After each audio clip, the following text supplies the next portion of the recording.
Hello, Forgers, and welcome to Metasight, a podcast where we discuss Solforge Fusion mechanics, meta, and maneuvers. I'm your host, Ankh, and today we're going to be talking about the Solforge Fusion Digital client. Last week, the beta went into closed beta, and we've had a huge influx of players getting to try out the new system, and the response has been overwhelmingly positive. It's been exciting to get in games at a moment's notice, playing on the advanced levels of the campaign, seeing all the work that Stoneblade has put into this product, and all of it paying off. This weekend we had the first backer Kickstarter tournament, and I believe there were over about 60 players who got to play, all over the course of several hours, getting in, just jamming games and having fun. Encountering a bug here and there, but that's what you expect. That's the purpose of a beta, is to squash out those bugs. Now, I was able to be part of the alpha testing, though I may not have had as much time to do it as I would have liked. I was able to see how the progress evolved, and I think Stoneblade has put through a tremendous amount of effort, and they've gotten it to a very good state for the public, and I can't wait to see where it comes once they, how far along it's going to be once they get it to the open beta, which should be coming up probably in a couple months here. But there's a part of the digital app that has been causing some consternation with the player base, and this involves a change that they have made between the physical game and what they are presenting for the online game. Now, most of the changes they have made in the online app are to add functionality to the game. We have this whole campaign mode. There's we don't have to do as much maintenance with playing the game. The app is taking care of a lot of that for you. But there is one thing that's come up, and that's what I want to talk about today. So what is the change? The change is that several cards, and it's not a small number of cards, have had their text changed in a way that does not functionally match what's in print right now. And Stoneblade has made it clear that they do not intend to make these changes in the physical game through mechanisms such as errata, and just allowing in the physical game for the cards to be played as written. And there has been some discussion on the Discord and on live streams about what this change is and sort of the impetus for the change. The main issue, as it's been explained to us, and Stoneblade's very transparent, so I'm going to take this at face value that this is the reason for the changes, is that they've done user testing. They've done outside agency testing with new users, from experienced card game players to players who don't play any kind of card game. And one issue that has come up in a large dose is that users don't understand that they can undo their actions, and basically once they play a card and they do it in a detrimental way, they feel stuck with it, and that's a super feels bad moment. So, for example, they may, an example that's given is that they were destroying their own creatures and then being stuck with it because they just misplayed the card. And I'm all for reducing any sort of impediments to having a great play experience by a new player.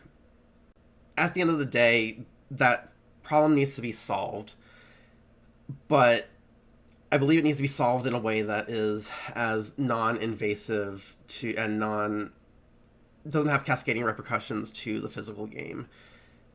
And I feel like, and many other players agree, that this is just kind of one step too far in the way that they've changed cards. And I want to approach this topic from a logical standpoint. I think that Stoneblade's decisions all have great merit. They are coming from a good place, and we all want this game to succeed. I love this game. I want it to continue for years, and in order to do that, we need to make sure that players are having a good experience with the app and that the game is acquiring new players. That's not contested. But we're running into a problem where a little bit of too great of a sacrifice has been made. So I want to get into that. I want to present this from a usability perspective, and I have a bit of my background is in user experience design, and so I want to talk about it from that angle. And user experience design and game design are sister disciplines, or you can say that game design is a more specialized version of user experience design. So a lot of the concepts in user experience design and game design overlap, and in game design you may have slightly different terminology for the same concepts, but I'm going to approach this strictly from a more broad user experience design direction and not as directly from a game design perspective, even though we will be talking about game design elements in this discussion. So buckle up, it's going to get a little technical. I have to start this discussion by educating my audience about what concepts I'm going to be talking about in order to understand my thoughts on this and better articulate sort of the problem the community is having with these changes that is more difficult to articulate than just saying, I don't like that you took my toys away. So let's get into it. In order to find a more optimal and less contentious solution to this problem, I want to go on a little bit of a journey into user experience design, and I want to talk about two very important concepts in user experience known as usability and affordances. So when we talk about usability, what we're talking about is, from textbook definition, is a measure of how well a specific user in a specific context can use a product or design to achieve a defined goal effectively, efficiently, and satisfactorily. What does that mean? Basically, how easy is it to use the system and how satisfying is it to use the system? A system that is frustrating has poor usability. The way to measure usability comes under the 5 E's of usability. Here we're talking about effectiveness, efficiency, engagement, error tolerance, and ease of learning. And all of these apply to the digital app. The first one is effectiveness. This is whether users can complete their goals with a high degree of accuracy. So far, the beta client has shown that it's actually has been done very well. When I drag a card to put it into a specific lane, the lanes light up. It's very easy for me to see what I can have a goal, and I can succeed at that goal with ease. Now, if I were to drag a card to a lane and only 2 out of 3 times it actually played the card in the lane, that would not be a very effective user interface. There would be something in the way of its usability preventing it from being effective. Efficiency is about how quickly you can take an action from start to finish, and this can be about how many steps does it take to get the job done. Again, Solforge Fusion, the beta app, does not have any problems with this in terms of gameplay. Most actions you take is simply a matter of dragging a card to a specific zone on the field. This can be dragging it to a lane if it's a creature. It could be dragging it to over top of a specific card if you want to use a spell on that card. There's also the example of upgrading cards. You just drag it from your hand to the upgrade box. There's a lot of very efficient ways to do these things. It'd be very inefficient if you had to, say, do a confirmation message every single time you want to do anything in the app. That would decrease efficiency. But in a nutshell, that's what efficiency is about. The next is engagement. So engagement is how satisfying is the system to use. Now, there's a lot of things that make the beta app very satisfying. Now, one approach they could have taken to playing cards is you could have, clicked on the card and then clicked on the game board, and then the card would just appear on the game board. But what's more satisfying is to be able to drag the card, move it around, place it in a zone, and see how it animates as it goes from your hand to the battlefield. When creatures engage in combat, they move across the board and hit each other, and numbers move around. You get to see everything that's going on in an animated and visual way. It's very satisfying in that regard. And they've even added like card trails. You move the cards around, you get this little trail. So all those aspects are ways to increase engagement and thus usability of the system. The next is error tolerance, and what this is how likely it is for a user to encounter an error, and how easy is it for them to recover from an error. Now, in the current build of the beta app, the undo button goes a very long way towards solving error issues. Now, we'll go a little bit more in depth into error tolerance later in my presentation here, but I just want to give you a quick overview of what we're looking at in terms of what that actually means in terms of error tolerance. It's not necessarily preventing the user from making an error. It's how easy is it for them to recover from an error.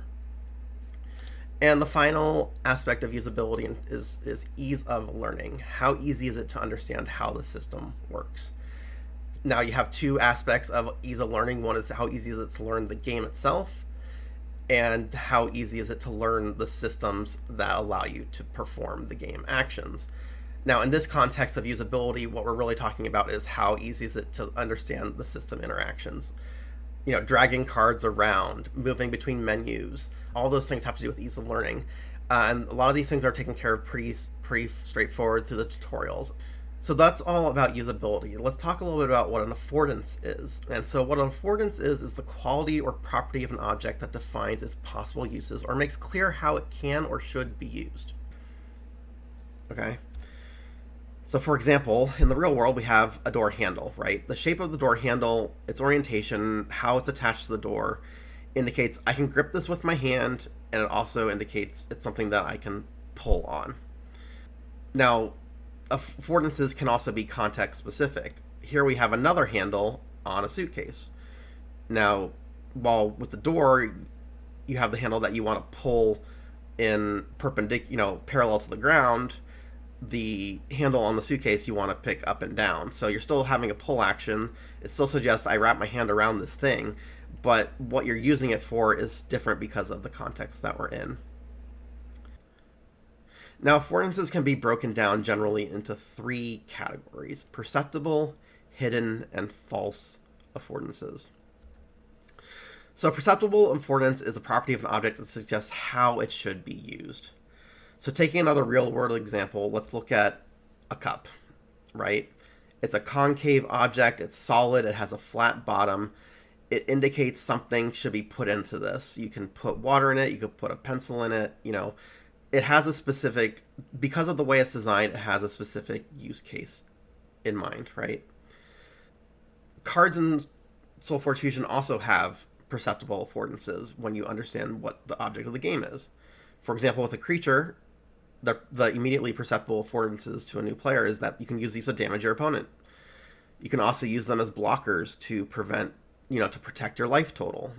And you can also use it to combat and remove opposing creatures. These are the base level affordances of a creature in Solforge Fusion. There are also spells. Every spell has kind of a unique effect, but it gives you a hint on the card what you're supposed to do with it. Again, if you understand what the goal of the game is, you can use these cards with intent. Deal 5 damage to a creature or player. Well, I can use that to hurt my opponent's creatures, or I can use it to hurt my opponent's life total. Druid's Chant will increase a creature's attack and health, give you a little bit of life, so I can use this card to make my creature stronger, keep it on the board longer, and improve my life total. Summoning Council plays 2 Wisp minions. It gives me multiple creatures, whereas just playing a creature card usually only gives me 1. Now, the perceptible affordances are the building blocks of a new player's understanding of what is possible in the game. As players encounter cards and they read what they do, they start to understand how the game functions, and they build their understanding of the game on these cards. The next type of affordance we want to talk about is a hidden affordance. So a hidden affordance is a property of an object that allows for use that is not immediately obvious from its design. If we go back to our cup example, we can take a cup and turn it upside down and put it over top of a candle to extinguish it. Now, a cup's not designed to do this specifically, but if we understand that by depriving a flame of oxygen, we can extinguish it. We can use the shape and form and function of the cup to achieve that goal without burning our hands to try and extinguish the flame. Cards in Solforge Fusion also have hidden affordances, and this is where a lot of depth of play comes in. For example, I can take a Vyric's Embrace, a card that deals damage to a creature, to damage my own Thundersoar. I can go outside of its perceivable affordance, which is to damage my, to damage my opponent's creatures, to damage my own creature for a hidden benefit. So in the gaming world, a hidden affordance is what a new player uses to feel clever and to validate their understanding of the mechanics of the game. These are extremely important for keeping players engaged.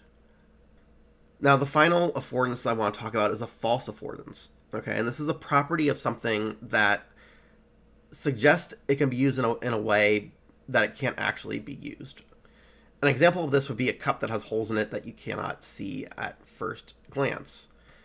As soon as you start pouring water in it, it's going to defy your expectation. It's not going to hold the water. The water is going to go everywhere, and that's a false affordance, right? The cup had a certain design from what you could see of it and what your understanding of what a cup is from your previous experience in the world. Yet when you pour water into it, it's not fulfilling that function. Now, there are cards in Solforge Fusion that have false affordances in certain situations. Let's take a Reckless Stormling.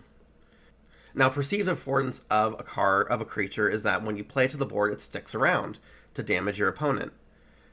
However, if you play a Reckless Stormling on a board with no other creatures, the Reckless Stormling is not going to stick around because it must damage itself.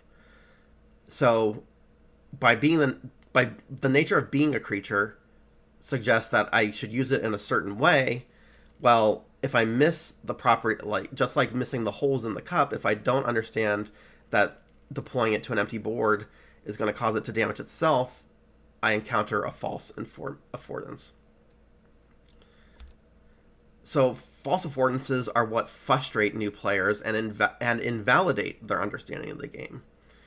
They think that they can do something, but in reality, they don't actually achieve that. So false affordances are very frustrating for players, while hidden affordances make them feel clever, and this is important to our discussion going forward. So let's go back to our initial problem, and let's talk about the mistakes that players make. Mistakes that players make can be sort of subdivided into three main categories: strategic, miscomprehension, and accidental. A strategic mistake is one where you are using a game piece in its intended way, but you're not using it in a way that is optimal for winning the game. This could be playing a creature in the wrong lane, deciding to kill the wrong creature on your opponent's side of the board. These all start with an intent to do something with the card you have in hand, but strategically they may not be the best plays you can do. A miscomprehension is where you think you understand what the card does, but when you go to play it, you find out that you didn't actually understand what it does. An example of this would be something like a Dreadbolt. Dreadbolts can only, at level 1, can only kill a level 1 creature. Now, you may, as a new player, may overlook the level-gated nature of that card and try to kill a level 2 creature. Now, your intent was correct. You wanted to use this card to destroy your opposing creature, but you misunderstood that there was a restriction on the card that disallows you from destroying a creature of a higher level. Now, a third type of mistake you can make is accidental. This is basically what it means. It's you are trying to do one thing, but some action you are taking in that process caused you to do something else. So accidental could be as simple as you were trying to put a creature in one lane, but you let go of the mouse button too quickly and it ends up in a different lane than you intended. You had an intent to put it in a specific lane, but the action of failing to keep your finger on the mouse button long enough had it end up in the wrong lane. Now, ultimately, we want to reduce player mistakes, especially for new player mistakes. Now, when it comes to strategic mistakes and miscomprehension mistakes, these are just going to naturally be reduced over time through experience.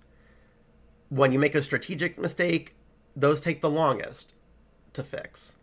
You have to play lots of games before you start to understand what strategies work and what strategies do not. Miscomprehension has to do with just your library of learning. The more you play with cards, the more you learn how they actually work, and any miscomprehensions will eventually be rounded out by experience. Once you've discovered that a level 1 Dreadbolt cannot kill a level 2 creature, you now have that knowledge in your memory that you can call upon any time in the future, and you have one less type of miscomprehension mistake you can make. But accidents, that's a different story. While you can get better at using an interface, there's still always that chance that you're just gonna be a human. As Shadow says, human's gonna human. You know, you can only do so much in the game to reduce accidents, things that will happen that prevent the user from actually reaching their intended goal because they made a mistake, usually either through dexterity or some such aspect. And when we're talking about error tolerance, we're talking about all three of these, but we were especially talking about accidental mistakes. So let's go back to error tolerance, and this is sort of the crux of what this whole debate is about. And as a reminder, error tolerance is how likely is the user to encounter an error, and how easy is it for them to recover from an error. Now, fundamentally, a user destroying their own creature is going to be a usability problem and not an affordance problem.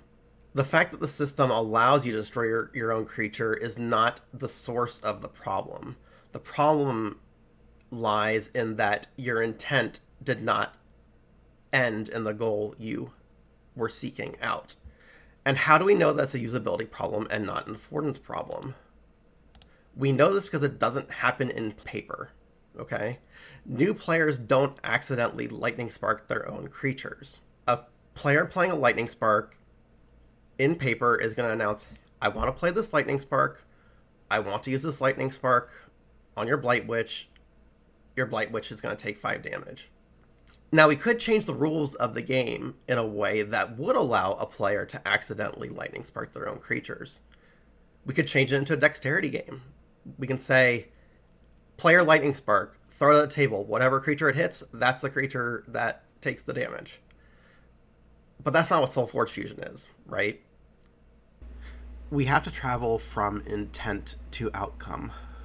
Every action starts with an intent, and usability fails when the system gets in the way of the user reaching their goal. Having strong error tolerance mechanisms within the application ensures players can reach their goals, okay? Undo is a powerful and critical error tolerance mechanism, and it should be taught to players from the get-go. Now, there's one more thing I want to talk about in user experience design that is a best practice when you're trying to solve a problem, and that is that you don't change more than one thing at a time when you're trying to solve a specific problem.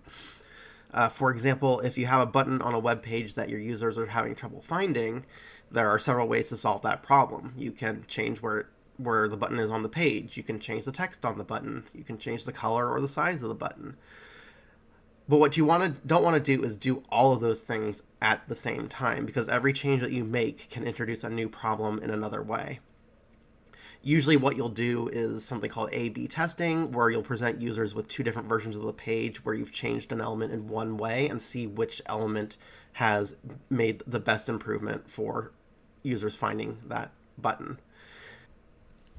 When we tie this into what Stoneblade has done with trying to solve the feel bad moment for new players, we see that they've tried to do multiple things at once in order to see what sticks.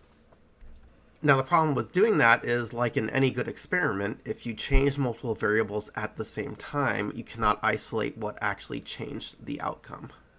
Now, the path that Stoneblade has chosen at this time is twofold. One, we have the undo system, and it's gotten better from alpha to beta, and I'm improving every day. I believe it's sufficient. I don't think you need to go any further, but I think Stoneblade has taken it one step too far. Okay, so here's what we're looking at. If we look at Combat Allomancer as it's printed, it says deal 1 damage to a creature for each mage you have in play. Very basic. Now, what Stoneblade has done has decided to take away affordances. They didn't change the usability of Combat Allomancer, they changed the affordance. And now it reads deal 1 damage to an enemy creature for each mage you have in play. So rather than treating it as a usability issue, they're treating it as a false affordance issue. But it's not a false affordance, it's a hidden affordance. But that has cascading consequences, right? In paper, if you read the card, it says deal 1 damage to a creature. You can feel very clever when you use that to increase the attack of your Thundersword, or damage your own combat shard back to do a bunch of damage to your enemy, or to reduce the printed health of your creature so you can get a free Undeady out, or even trigger a Rimehorn Charger when your opponent has no creatures to target. As printed, these are hidden uses, these are discoverable elements that the game allows, and by design. There's an entire archetype in Tempest designed around having your creatures take damage. The problem is that taking away the affordance takes away these moments to feel clever. It takes away these interesting interactions. It reduces the replayability of the game in meaningful ways. Why is this path a problem? Okay. Fundamentally, at the highest level, is that the paper game does not equal the digital game. These are functional differences that they're making in an area that otherwise can be solved in a different and more effective way. If the interface is not designed in a way that has sufficient error tolerance, the fact that you take away an affordance is not going to be sufficient. A case in point in this is that you can make all the same mistakes of a card that is not affected by these textual changes and still get to the same problem of not understanding how to undo your action or how to cancel out of an action.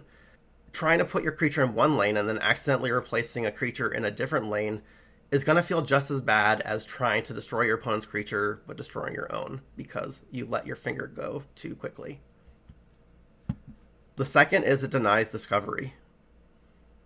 Games are about discovery, learning, growing. If you take away these hidden affordances from cards, you're tightening the replayability and retention of long-term players, okay? And a player is more likely to remember a time that they were clever than a time where they made a mistake. Positive reinforcement always outweighs negative reinforcement. And finally, and I hate to say this, but it's deceptive and it's kind of insulting. It relies on the premise that new players are not going to notice, but ignores the fact that invested players are going to find out if they ever cross that digital physical divide. Including players that were introduced to the game via the app. It betrays the expectation that the digital experience is going to match the physical experience. The premise that the players are not going to notice is frankly an insult to their intelligence. And frankly, there are other, better, more encompassing ways to fix these problems. There are absolutely places where text can and should be changed on cards. And we've already done that through errata. The first is game-breaking exploits, or things that create infinite combos that the developers did not anticipate. The next is it's something that you just cannot work as written in the digital space, based on the way it was printed in paper. Another reason to change text is when it's a functionally equivalent wording, and it just works better digital to word it that way, but has absolutely no effect on how the card functions or changes any of the affordances of that card. The fourth is when the way the card is written impedes efficiency but has no real hidden affordances by leaving it as is. And the final reason to change text is when a card offers a false affordance that can be especially frustrating to a new player. So let's go over those real quick. So game-breaking exploits. I think a lot of people are familiar with, at this point, with the Infinite Stitcher combo. An errata was made to the Stitcher that makes it change so that it cannot bring itself back on its own. You have to choose another creature besides the Stitcher to bring back with the minion. And this makes the infinite loops that can be produced by a Stitcher much more difficult to pull off, and within a tolerance that the developers and most players are accepting of. So this is a healthy way to change text when there is a game-breaking exploit that threatens the health of the game. The next is something that cannot work as written in the digital space. We've already seen this, and we're warned about this with Blight Witch. Now, Blight Witch in paper says destroy one of your creatures to play any number of spells for free. Online it says destroy one of your creatures to make spells free for the rest of this action step. The end result of this and the functionality of this is you still get to play any number of spells for free. But the change in wording makes it work in the digital space where you have to play spells in a sequential manner, and that matters. It actually kind of cleans up the rules in a way for this card and actually makes it more intuitive to use. But overall, it does not change the intent of the card or any of the affordances of the card. And if anything, it gives it more affordances and not less affordances. The third is equivalent wording, right? This is to make a small change to the wording of a card so that it's just a little bit easier to describe in the online app in a way that is consistent across multiple cards. For example, a lot of cards that let you play minions now have been changed from you may play a Gizmo minion, for example, to play up to one Gizmo minion. These are asking two different questions but arriving at the same answer. In the first instance, the question is, do you want to play a Gizmo? In the second instance, how many Gizmos do you want to play? Up to one. If you say, I don't want to play a Gizmo, it's the same thing as saying I want to play 0 Gizmos. There is no functional difference between these two, but playing up to one Gizmo does add some clarity into the interface and the usability of the card online, and is absolutely an appropriate changing of wording to make it easier for newer players to understand the interface of the digital app. Now, the fourth one is where we start to get into a little bit more contentious, but I think ultimately are important and actually a good decision. And these are cards that impede efficiency because they're adding additional targeting steps that really aren't necessary and are just going to slow down the game. This actually mostly, from my experience with the app, really only applies to drain effects. A lot of drain effects, Shambling, Vampiric, Loom Reaper Hag, they were originally templated to deal the damage to a player and gain you some life. Now, I can speculate on why it was templated this way.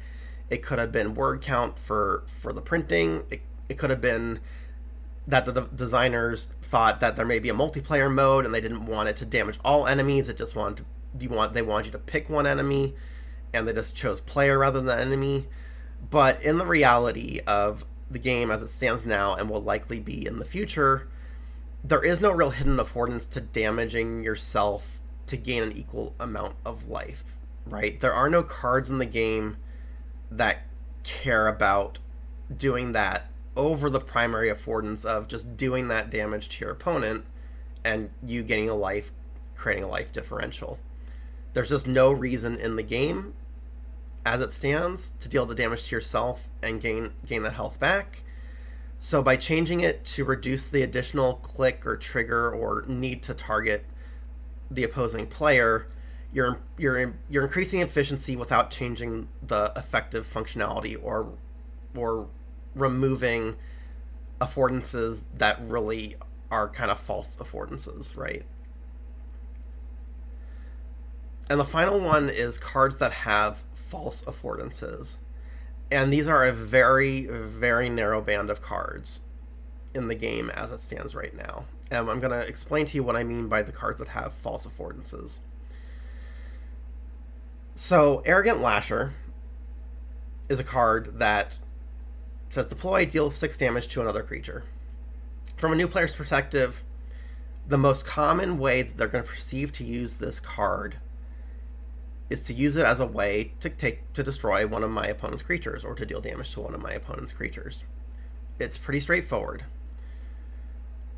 Secondarily, with the knowledge that a new player has gained in the game, they also know the 3 primary perceived affordances of a creature is that you can play it to deal damage to your opponent, you can play it to block a creature, you can play it to interact with another creature in combat. All those things are true.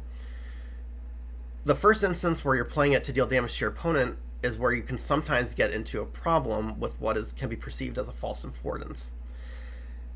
And what I mean by that is if you play an Arrogant Lasher onto a board where you are the only player with creatures and your opponent has no creatures, you're making a strategic decision that you want to play the Lasher as a creature to deal damage to your opponent. And you're choosing to forgo the 6 damage to an opposing creature because that situation is just not current. This is not the current situation. Where the false affordance comes into play is that it's not immediately evident that you have to do the 6 damage to another creature, which means that if you are the only player with creatures on the board, you're going to have to damage your own creature whether you want to or not. And most cards in Solforge Fusion are already templated in a way that makes this optional. They're either May abilities or the developers foresaw and already restricted the ability to only target an enemy creature, such as with Grimgaunt Predator. But the vast majority of cards that are templated this way have been templated in a way that gives the player that affordance. And this is why, in the case of Arrogant Lasher, you're presented with a false affordance. If we go back to our cup analogy, you've been given dozens of functional cups, but then when you pick up this one cup that has holes in it, you're just not expecting it, and that's where you get your feel bad moment. Now, in these cases, it's actually, in my opinion, better to simply change these abilities to May abilities rather than restrict them to enemy abilities, right? Or friendly abilities in the case of Roaring Raptor. By changing it to a May ability, you are adding affordances and removing the false affordance of I can play this card and not hurt myself in doing so. If you go the route of having having a Lasher only be able to target the enemy creatures, or having a Roaring Raptor only be able to target friendly creatures, you are taking away the affordance of using it in a non-obvious or hidden way. For example, using an Arrogant Lasher to damage your own Thundersoar. We've been over this example before. I feel like it is important that Stoneblade takes a surgical approach to these card text changes. It's very easy to want to take a hatchet and just change as many cards as possible to try and remove all possibility of error. But the fact of the matter is you're never going to be able to remove all error. And there are always going to be places where a user is going to make a mistake and they need the right error tolerances to recover from that mistake. This is a usability issue. It is not an affordance issue. So if you made it this far, thank you for taking this little excursion with me into the world of user experience design. Hopefully this has been informative and it helps better articulate kind of the problem I have and a lot of the community is having with this choice of how to fix this new player feels bad, can't undo my action experience, right? But I have to acknowledge something, that this is kind of taking it from a little bit of a higher academic level of, in a vacuum, this is how something should be done. And we don't live in the world of vacuums.